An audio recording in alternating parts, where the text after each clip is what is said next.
ইব্রাহিম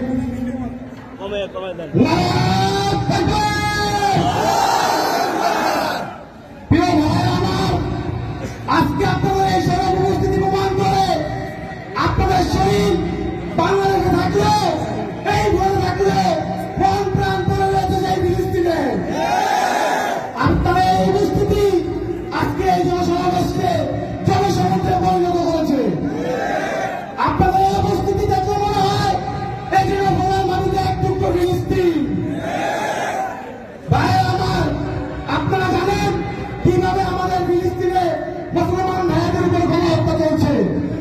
রমজান মাসে আমাদের ভাইরা ঠিক মতন তৈরি করতে পারে নাই, আমাদের ভাইরা ঠিক মতন ইফতার করতে পারে নাই, ঈদের দিন পর্যন্ত সুযোগে ধ্বংসযজ্ঞ চলেছে।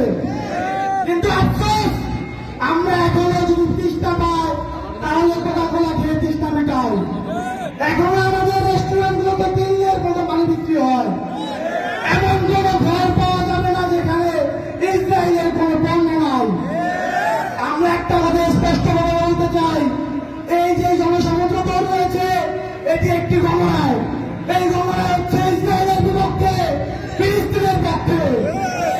ভোলার মাটিতে ইসরায়েলি কোন পণ্যের অবস্থান আমরা সহ্য করব না। আমাদের ব্যবসায়ী ভাইদেরকে বলতে চাই, আপনারা ব্যবসা করেন ভালো কথা, কিন্তু ফিলিস্তিনি ভাইদের রক্ত ঝরবে এরকম কোন ব্যবসা করা যাবে না।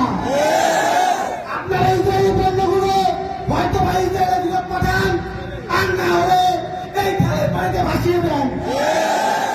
আমাদের ছাত্র ভাইদের উদ্দেশ্যে